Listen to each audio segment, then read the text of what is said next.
Пані та панове, Dear ladies and gentlemen, it's the 42nd day starting with the Russian invasion and the 9th year of the war of the Russian Federation against Ukraine. I'm Andriy Shevchenko on behalf of the Ukrainian Media Center team.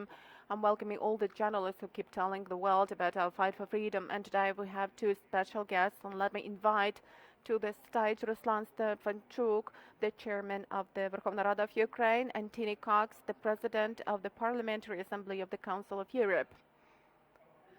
Mr. Cox is the head of the delegation of the members of the Presidential Committee of PASA, which have just had a meeting with Ukrainian colleagues, and I'm also welcoming Ukrainian MPs and members of the PASA whom you are going to see in this room.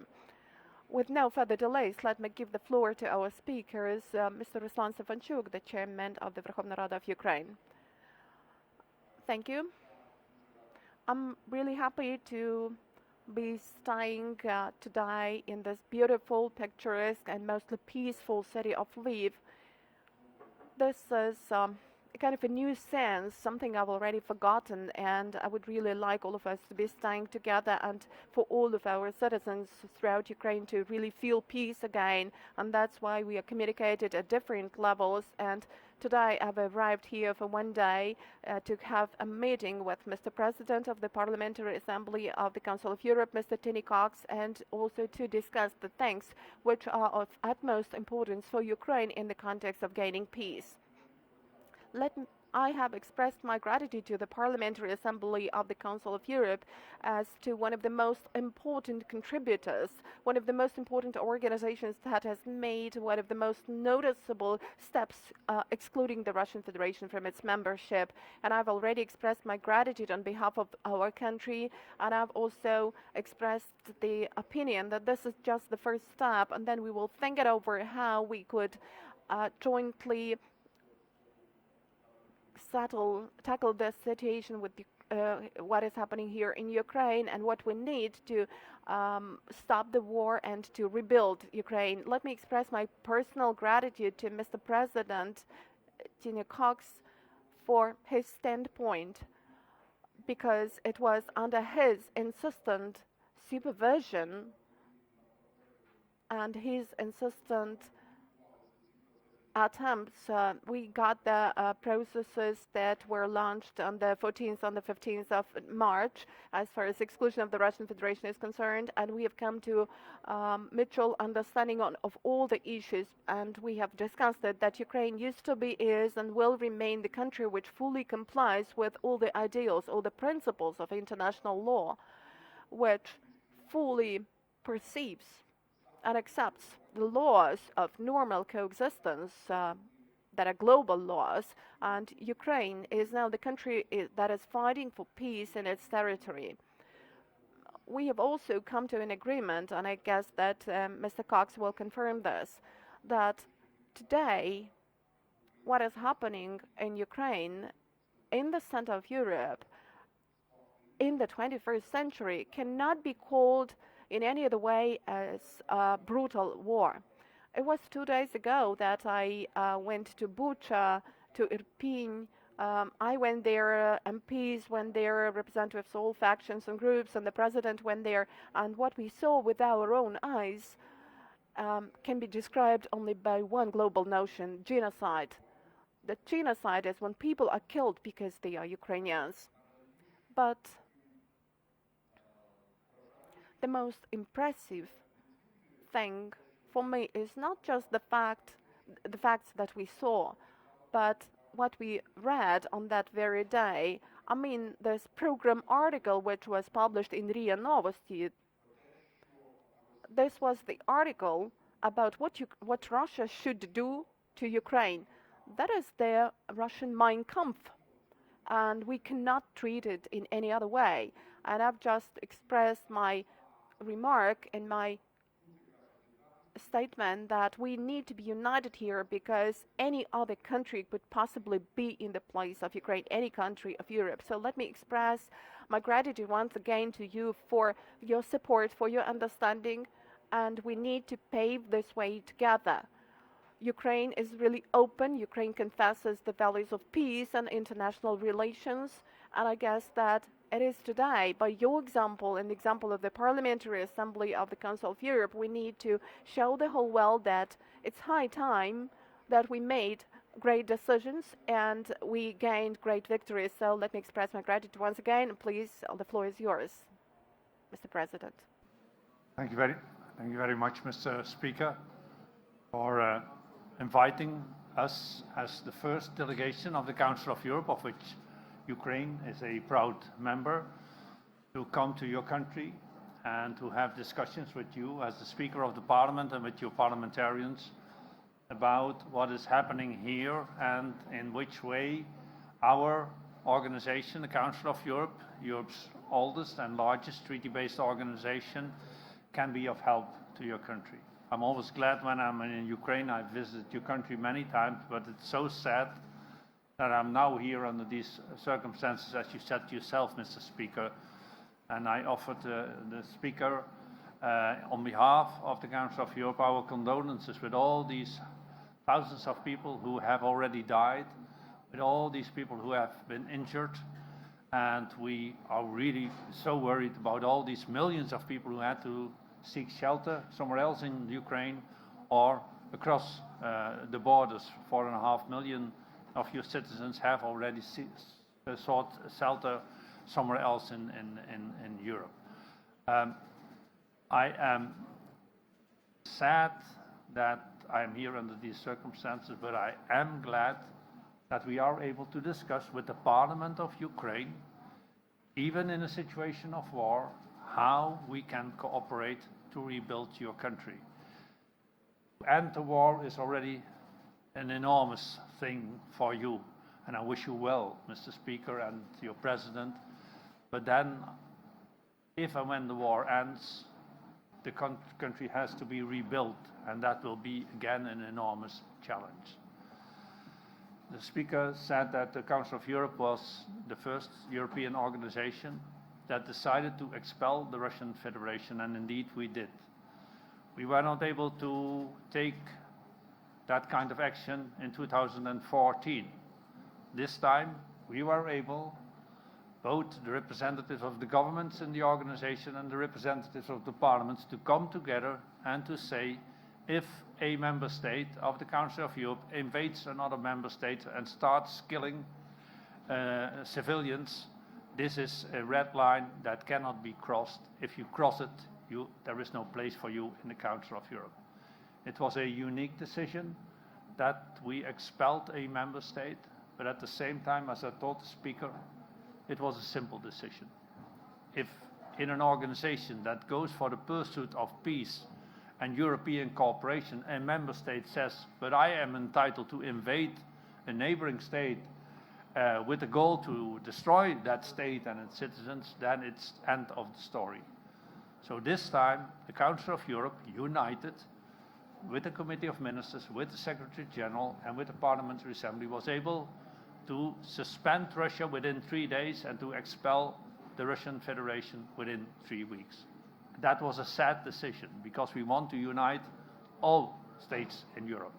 But and again, if a member state thinks that it is entitled to invade another country and to start a war of aggression and to destroy everything that state is that state owns, then it's end of the story. So we are not any longer a 47 member state organization, but a 46 member state organization. And in these circumstances, we have to pay special attention to the member state Ukraine, which is now so courageous, striving to regain its territorial integrity and its national sovereignty. You deserve all the support. You have united the rest of the world, not only in Europe, but throughout the world.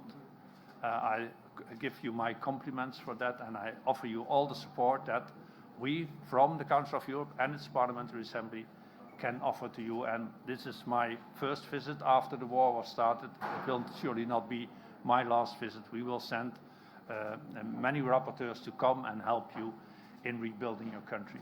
And thanks again, Mr. Speaker. You are doing a great job. The world is proud of you. Thank you very much. У нас є час для пари запитань. So we've got time for several questions. Please, you're welcome.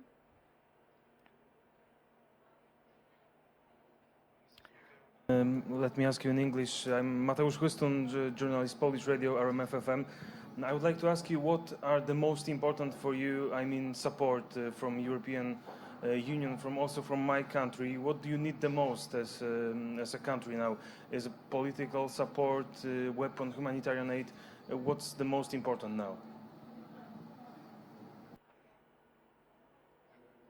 Thank you for the question. If we speak about the support of Ukraine, there are a couple of strategic directions.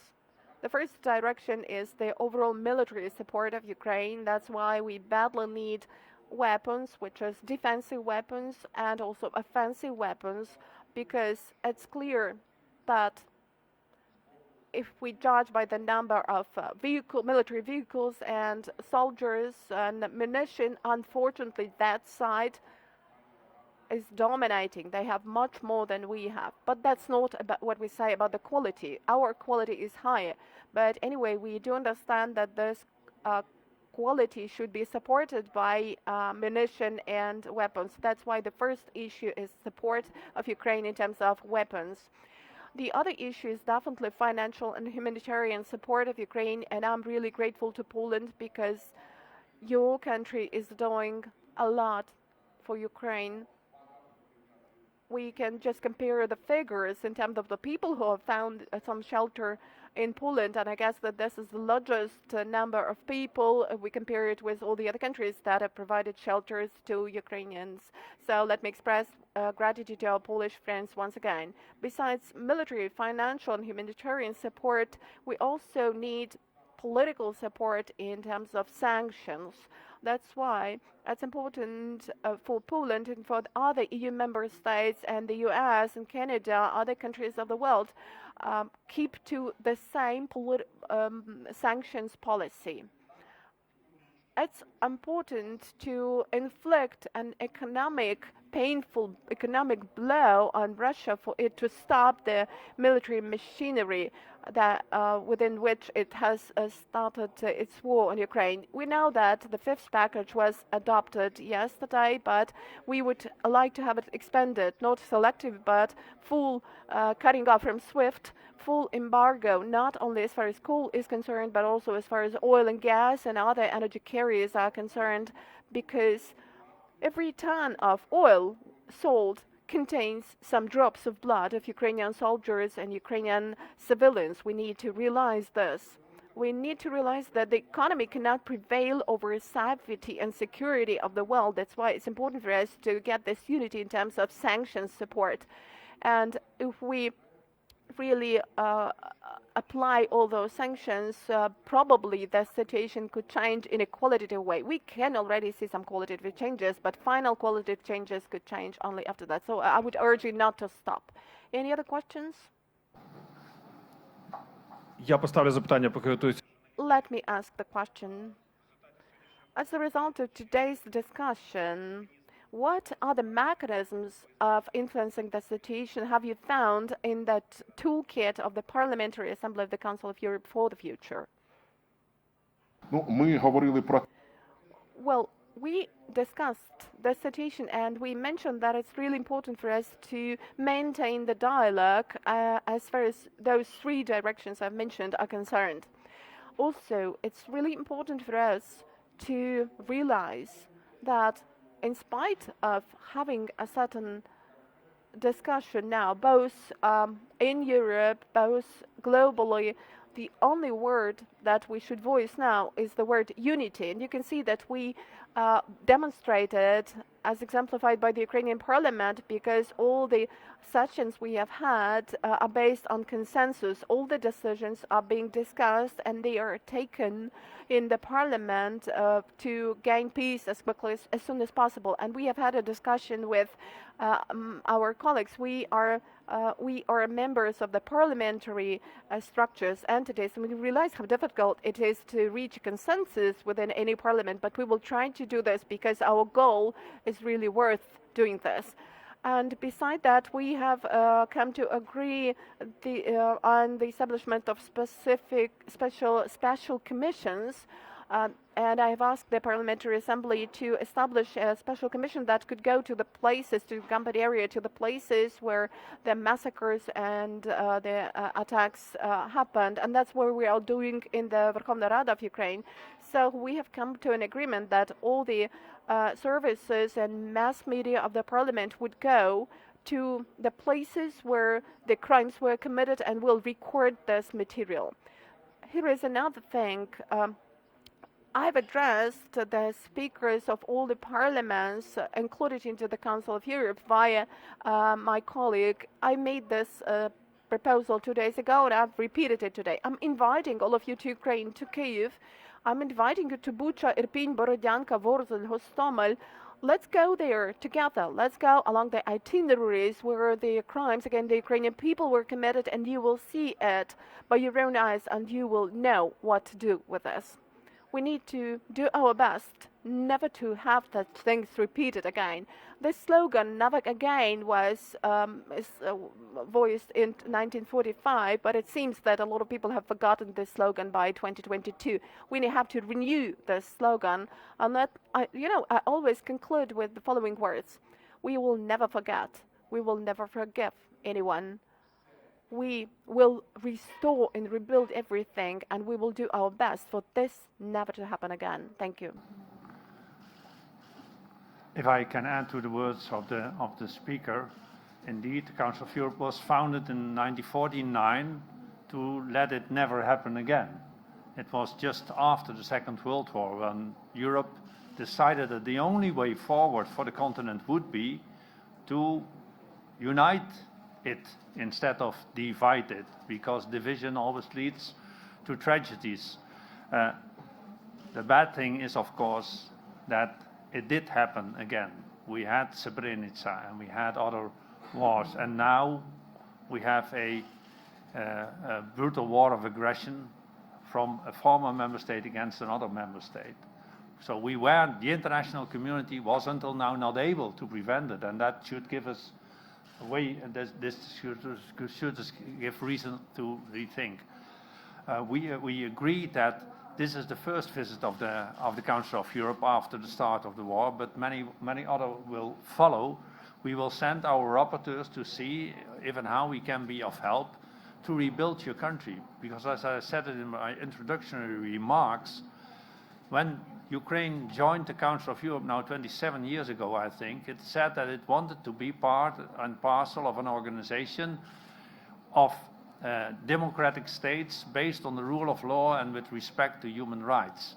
That was easier said than done. It took every member state, including Ukraine, quite a lot of efforts to reach success in that level. Now, because you are the victim of a brutal invasion of a military force, you have again to rebuild your country. And in rebuilding your country, I think the Council of Europe, with all its organs, the Committee of Ministers, the Parliamentary Assembly, but also our specific institutions can be of help to you, because in the end you will rebuild your country, and we, the international community, can give you support. In April already, we will have many debates on the consequences of the war, the Russian aggression war against Ukraine. We will have a debate on these consequences. We will debate how to deal with these atrocities that now are shown to the public. These atrocities that should never ever have happened again, but they do happen, they did happen, and they might happen in the future. And we will have a series of reports to help you to rebuild your country. Today, the Committee of Ministers, which is meeting now in Strasbourg, decided that it would give any help possible from their side in the investigation of the International Criminal Court and of your Prosecutor General to these atrocities. Because they have happened, that is for sure. But who was responsible? Not only those who did do these crimes, but also who ordered to do these crimes. We will be of help. The Council of Europe is not the International Criminal Court, but the Council of Europe can be of help to the International Criminal Court. And I alert that the speaker already had also his meetings with representatives of the ICC in The Hague to look to these things. So in the end, the structure, the nature of the Council of Europe is that we are there to help our member states, and now in particular our member state Ukraine, to build and rebuild civilized society based on democracy, human rights, and the rule of law. And as said, this is the beginning of our new efforts. There will follow a lot of other efforts, and I'm looking forward to come back. And I forgot to say, but I have to mention that I'm here together with the leaders of the 5 political groups in the Parliamentary Assembly, from the left to the right, from the east to the west, from the north to the south, to show that we are a Parliamentary Assembly. You can imagine that we differ on many issues, but here we are united. The decision to expel Russia was taken by a unanimous vote. And I see here leaders, representatives of the Ukrainian delegation. I have to compliment them. They played an important role to unite our assembly in taking this decision, as I have seen your female delegation, Mr. Speaker, as really true ambassadors of your country. I only put on CNN and I see Maria going somewhere, and I think that the whole delegation is doing a great job, and I want to compliment you on that. Thank you very much. І я додам, що Let me also add that in this room we also really have the parliamentarians from other countries, and we are very grateful to all of them for the bravery and the leadership that they're showing through this visit. And also we have the members of the Ukrainian delegation to the Parliament of to the Parliamentary Assembly of the Council of Europe, and you may have interviews with them after the meeting. Let me express my gratitude to the chairman of the Verkhovna Rada of Ukraine and to President Cox for your presence and for your words. Thank you. Thank you very much.